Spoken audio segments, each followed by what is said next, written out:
As everyone knows, it's been a very strange year, so we had to bypass or do without our other, well, we had a first quarterly meeting, and then the second and third quarters we had to cancel COVID-related issues.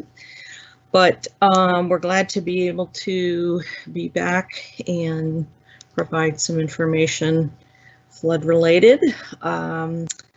And today we have two speakers. One is Robbin Dunn from City of Davenport, and she will also be joined by Laura Berkley from the city as well.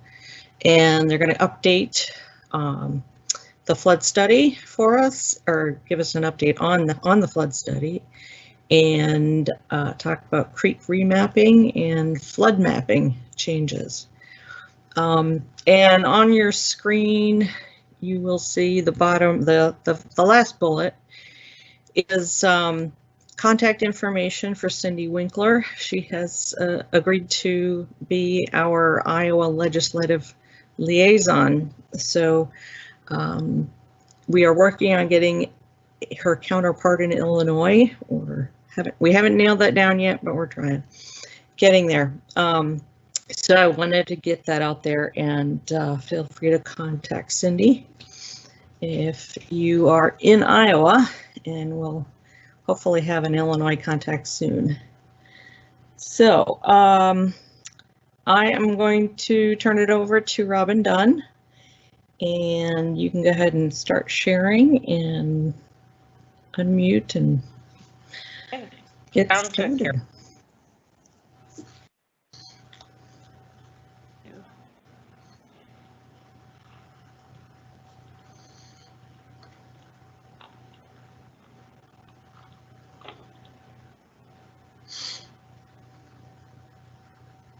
Carol, can you hear me?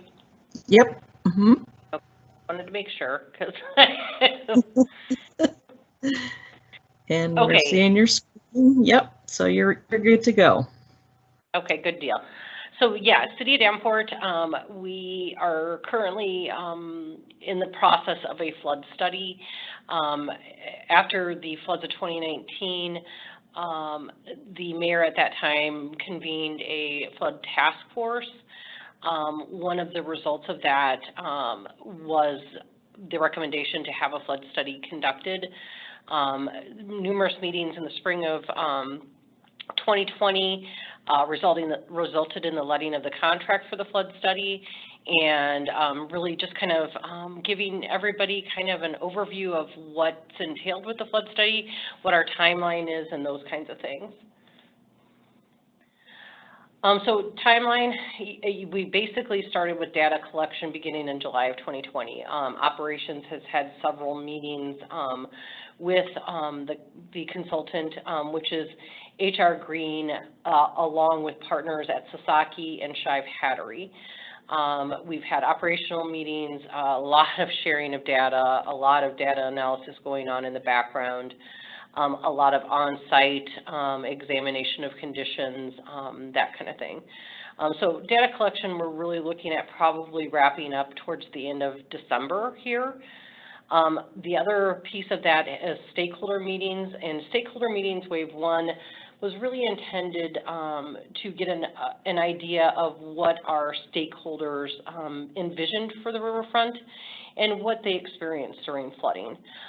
So that involved like downtown partnerships, some East Village representatives, West businesses, all of our riverfront improvement commissions, Friends of Credit Island, you know, the parks related groups, as well as Southwest Davenport neighborhoods. Those have just wrapped up on Monday. And we've also had the public survey wave one out since November 9th. We have extended the deadline on that from November 23rd until early next week. So there, at the end, I'll give you a link. There's still time to give some input. Obviously, in the conditions or the climate that we're in right now, direct outreach with people has been a little bit difficult. We did do handout paper surveys with book drop book orders through the Davenport library system, left business cards at a variety of locations where we were trying to reach people effectively outside of social media and stakeholder groups and that kind of thing. Next steps are going to really be that data analysis. They've already started doing some of that, and really for the next few months they're going to be looking at developing kind of some preliminary recommendations. And at that time it's going to go into a wave 2 of public input and stakeholders. And then there'll be some refinement of those recommendations, and then again in another engagement wave in May, a final review of recommendations in the summer of next year, presentation to council, and then of course approval of the recommendations, and then prioritization. So we've still got a long road to go. The flood study basically looks at 7 unique districts that we have in Davenport. So you've got that East Village area, McClellan to Mound, you've got Bridge to 4th and 4th, that type of area. You've got the Gaines and Marquette area, Division to Concord, and then the Blackhawk and Walnut area. And then the scope and considerations, I think this is an important thing for people to understand. They are, the consultant is looking at existing plans and studies, whether that's River Vision, Downtown Partnership recently provided a plan to what their vision for the City of Davenport and Downtown Davenport was recently to Council. It's also going to be considering public and stakeholder input, land use, traffic and transportation, structural and non-structural. So again, this is not just looking at just structural types of things that we can do. Future climate impacts, interior drainage, and bigger part is reducing the number of flood tasks and potentially making it a longer period of time or a higher river level before we even have to implement anything. At this time, many actions go into place beginning at 13 feet. What does that look like, and are there some minor things that we can be doing to allow us not to have any or minimal actions until 18 feet. And when you look at things, the frequency of floods that we have are really that 18 and a half and under. So again, that's kind of huge. Feasibility of the options, that they're looking at, and then of course downstream impacts. So this is just some of the data that we've received back so far. This is just kind of, they're looking at the history of the area, also looking at the social context, in vulnerable populations, our open space networks, transportation networks, and the ecological context of anything that they're looking at. At the same time, we actually have some HAZUS modeling going on concurrently to the flood study, and it ultimately will be complementary to and will feed and support some of that analysis and recommendations that come out of the flood study. That's being conducted by the Silver Jackets. As part of that study, we actually did contract as the city to have the low entry elevations done in the floodplain in that 100-year flood zone of the Mississippi Riverfront. And I'll show you a map in a minute. We still have a little bit of data that we're needing to collect from that area. They're going to do some HEC-RAS hydraulic modeling with that information, and then a level 2 HAZUS analysis, and then provide some potential economic damage and mitigation recommendations based on that information. So this is a diagram of the low entry point elevations that we are contracted to have. The area that's the Blackhawk Creek section that is between Telegraph and Rockingham here is not done. That is actually going to be done as winter work starting almost soon. So again, that's kind of the area that all of the elevations were done with. Other data that, we're looking at is like the daily, going back to climate and climate impacts, here's kind of the daily stage of the Mississippi River from 1878 to 2020, storm sewer and interior drainage. And you'll kind of see kind of those main gateways to our riverfront. And then really what's next? Again, it's that next public input and, on those preliminary recommendations. And then going back to the low entry point elevations, we are going to, Laura is going to be speaking to this a little bit, hosting some public meetings or a workshop of some kind for property owners located in the floodplain this spring. We felt it not sharing the elevation data without knowing the flood zone updates that go into effect this spring didn't seem to make sense, so we're launching both of those or providing that information together so that we have an opportunity to talk about risk awareness with our property owners, as well as, you know, have them ask questions and answer anything that they might have as a result of receiving that information. And then the flood study, like I said, you still have time to provide input, is at davenportiowa.com/flood study. And just one of the things to highlight, we have a fairly comprehensive historical timeline of Davenport's relationship with the riverfront. The library's actually linked some images and some other resources to that document for us, and that's something that will be available on the website pretty soon as well. And I don't know if anybody's got any questions.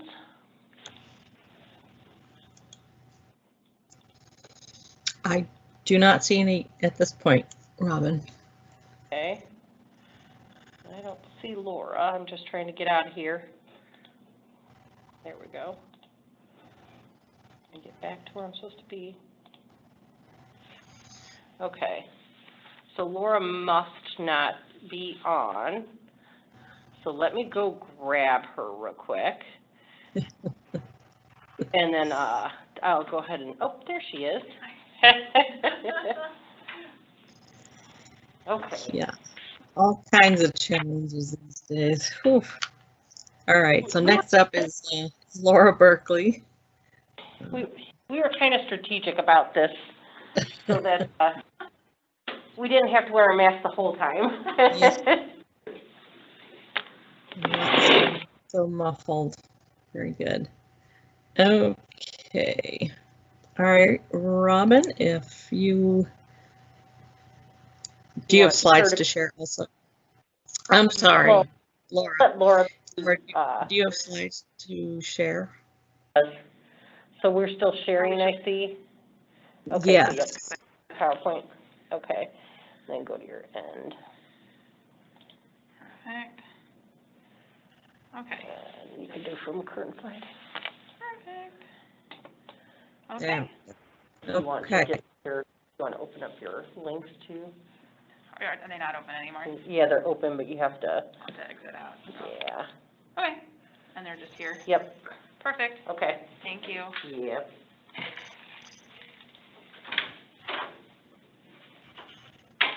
All right, I can take my mask off now. All right, thanks for having me, guys. So my name is Laura Berkley. I'm the Development and Planning Administration here at the city, and I also do floodplain management, in particular related to development. So if you have any questions about how that works in the city of Davenport, I'm absolutely willing to talk through any of that with you as well. But today I just kind of wanted to touch briefly on where we are with some mapping that's happening in Scott County, and kind of the history of what's been going on. So we are in the process of adopting some new flood maps, and I'll show you where you can see what they look like ahead of time. They've been out there for a while now, but they are a result of a statewide initiative to remap the state of Iowa's flood maps. So we're one of the last ones in the state to get that, and they will become effective in March. That's coming up pretty quickly. Yeah. Okay. Because I can't get in. You can go on my desk if you want. Yeah.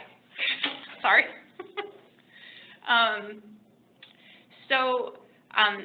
The Iowa Flood Center has a couple websites that are really cool and interesting, and I'm going to share those with you. But just a little bit of background on the maps that will be coming effective in the spring.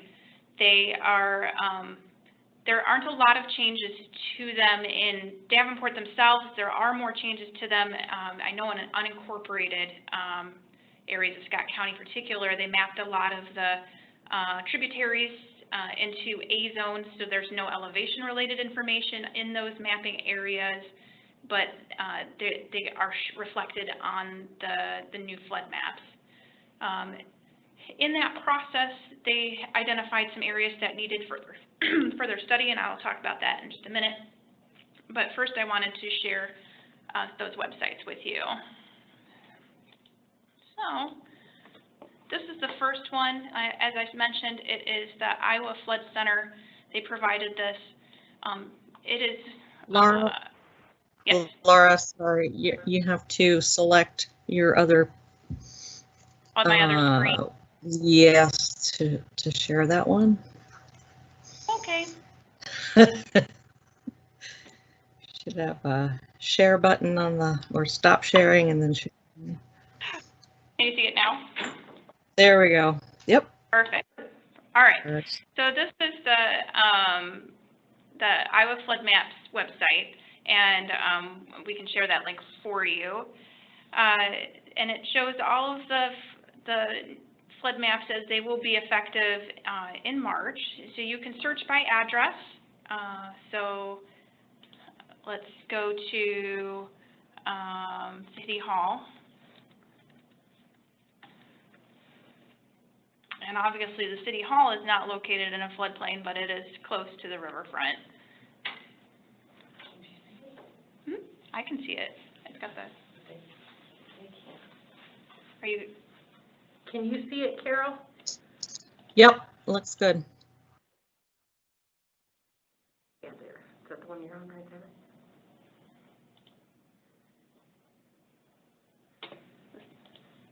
Yep. Okay. Okay. Sorry about that. So there's a couple of different, there's a legend on here, but I kind of wanted to go over what some of it meant. There's floodway, that's the red hashed marks area. Sorry, it's reloading. I zoomed in a little bit more. This red and blue hatched area is considered the floodway, and that's for water conveyance during a flood. And then the blue hatched marks are the 1% annual chance floods that have elevation information, so that you know the height of water when it does do the 100-year or 1% annual chance flood. This kind of orangey color is what it's the 0.2% annual chance or 500-year flood. And then there's areas that are A zones that don't have elevation tied to them, that are just regular blue. So I kind of wanted to share that with you. It's really great because you can, it's searchable by address. If somebody you know wants to know what it looks like in the new maps, you can see. What they did is Mississippi River, all they did is tied it to more accurate LIDAR information, so elevation related information. So it is a more accurate map, and then they converted it into a common elevation that's used a lot in the engineering and surveying world. So it will be more user-friendly for development side of things. The other product I think is pretty cool, and I think is a great awareness tool, is their Iowa Flood Center's risk maps. So what I have pulled up right now, can everybody see it?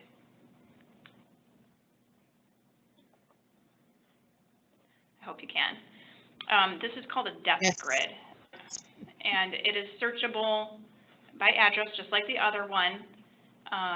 When you go into it, this window is collapsed, but this is your depth grid, and you can click on one of these annual chances, and they tell you the common terms. So the 1% annual chance is the same thing as a 100-year flood, and you get these colors, and what they are they can tell you how deep the water would be during a 100-year flood event.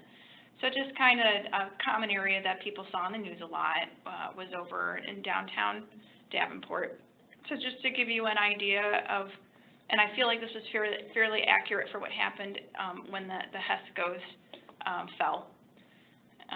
So there's a legend here. It tells you how deep in a range. So you could see that there were areas that were over between 6 and 8 feet deep with water. And I think that's a pretty cool tool in terms of knowing exactly how deep water is going to be in an area, and kind of judging what your risk is associated with that. And you could also do the risk gradient map to see what those percent of annual probability changes are based off of flood events.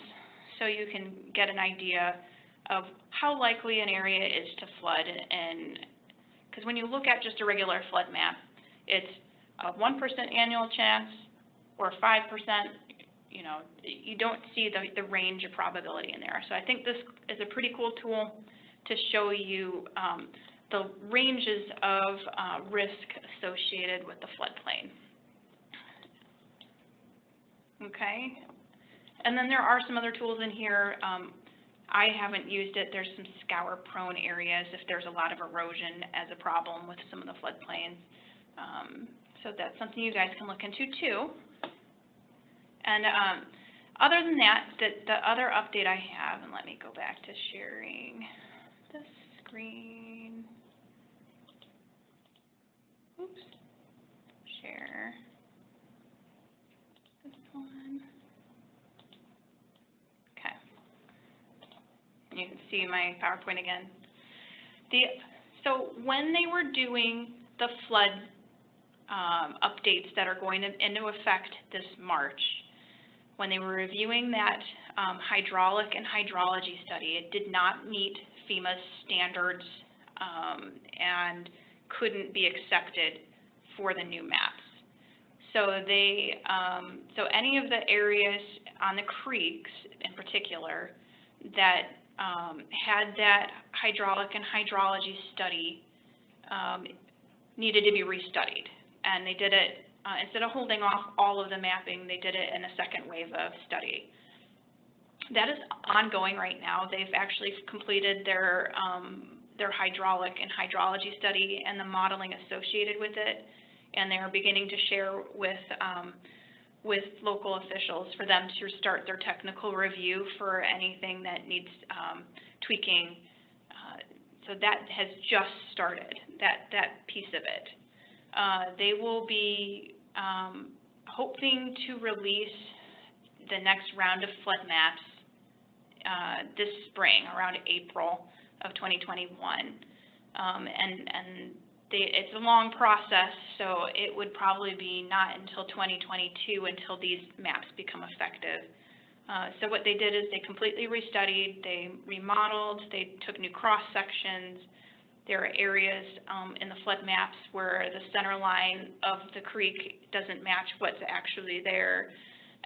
They're correcting those types of things. So that will be coming out, and I don't want it to get confused with the ones that are going to become effective this March. They're two separate things that are related, but they're in different phases of the mapping process. So that's my update. I am happy to answer any questions related to that to the best of my ability. This is Carol again. I put the link up on the Q&A chat box to the Flood Center, the IFIS website, and the new maps. Obviously, they can go to ifis.iowafloodcenter.org also and start there and see all kinds of very interesting, very valuable data on that site. And I would like to extend congratulations to the City of Davenport, and you two in particular, I think, for improving your community rating system rating from an 8 to a 7, if I'm not mistaken. And maybe you could talk a little bit about that process. Sure. So the city has been part of the community rating system since the 90s, since it became a thing. and we've been kind of holding steady around a Class 8 for quite a while. For those of you that aren't familiar with the community rating system, it is a voluntary program for any community that's in the National Flood Insurance Program, and it kind of rewards communities for going above and beyond the basic requirements of the National Flood Insurance Program. So the city has, and the state in general, goes over and beyond with some of their regulations. It's a matter of documenting that and working with FEMA's contractor to document all of that, and they do audits related to that.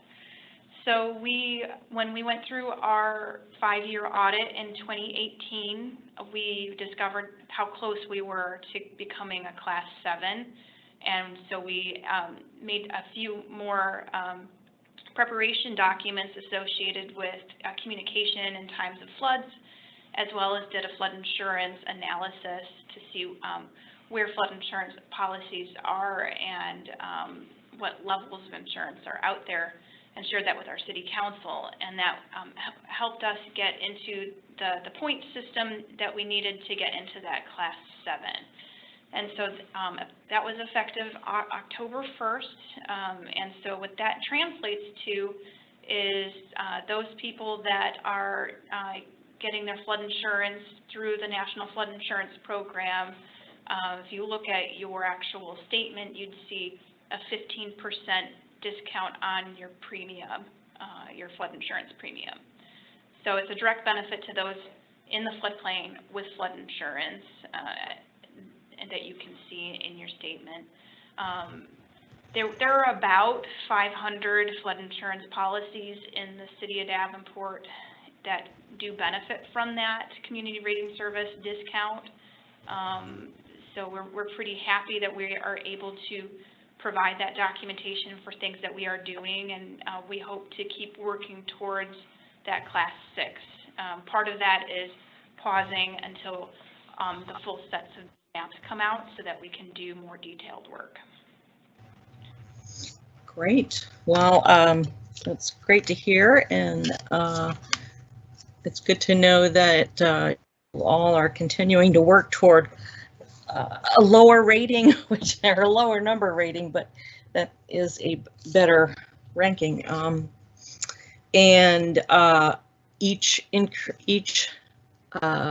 improvement on your rating gives more savings to anyone with flood insurance, anyone paying flood insurance premiums. So, as you said, there's a direct benefit. And let's see, we've got a bit of a comment here that came in. Someone who sat in on the new tributary map meetings from the Iowa side, and it shows individual homes and businesses that are being proposed to be added and subtracted from the floodplain. So that's pretty granular data. They have pretty good information out there that they've asked the city to look through in detail, and we are taking that very seriously, and we'll be looking at ones that are in particular being added in that, and seeing if we can provide additional information if we don't feel like they should be in. We have a limited amount of time to do it in, so we will be working diligently on providing that information to FEMA. But it is a pretty cool tool. I'm hoping, I don't think it's at the level where we can share it publicly yet, but hopefully that is something soon that would be shareable. Great, and if we can help to spread the word, I've got a pretty good mailing list that I can yes, help. Keep your eyes in the spring in particular. They'll probably start doing some more public outreach associated with these creek maps. So they do have a process that they go through, and when they become preliminary maps, that's the time for people to really take a look and see how they're going to be impacted by these maps and ask questions and to see if the information is truly accurate. So yeah, keep your eyes peeled for that this spring. I'm getting a response here that he asked the question yesterday and that it is publicly shareable. We'll have to find out where. Yeah, so we'll find out where it is and what the parameters are.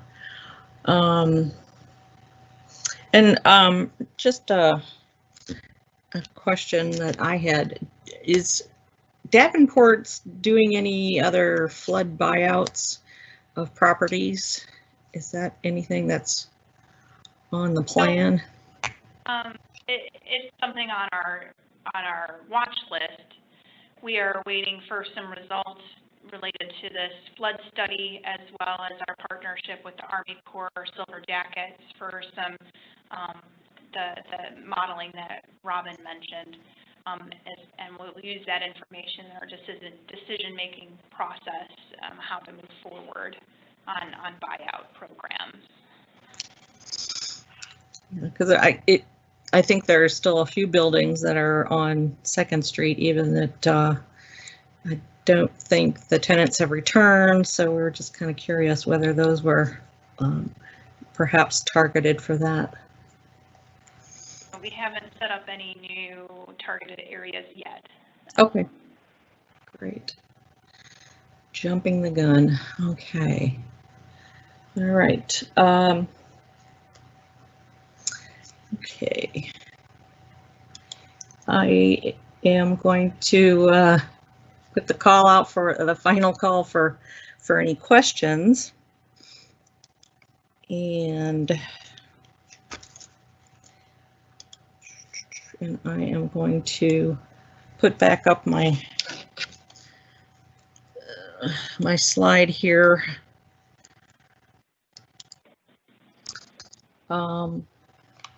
And once again, introduced Cindy Winckler as our Iowa legislative liaison for the Flood Alliance here in the Quad Cities. So I wanted to put her email address back up there. And I'm not seeing any more questions, but if anyone has anything after the fact, you can send questions to River Action or me, cdowney@riveraction.org, or also I will make a note that, or let you know that we will have a recording of this session in case anyone would like to pass it on or show someone else. Need to do a little bit of editing and get it into a format that's viewable for the public. But if you're interested in that, please let me know. And it'll be a YouTube link, hopefully pretty simple for everyone. So, and possibly I'll ask Laura and Robbin if we can get your slides as well, if some folks just want to look at the slides a little closer. And we'll do that. All right. We have a comment. Thank you to Robbin and Laura for the updates. You are appreciated, so that's good. It's always good to see progress, and again, getting a lower rate.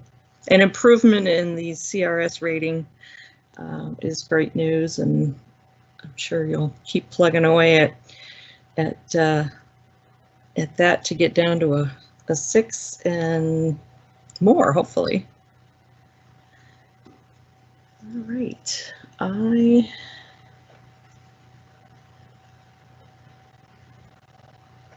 don't see anything else coming in. So I think we're going to wrap it up, let everybody get back on with their day. And again, contact River Action if you have any follow-ups. I can either direct you or answer questions or forward information as needed.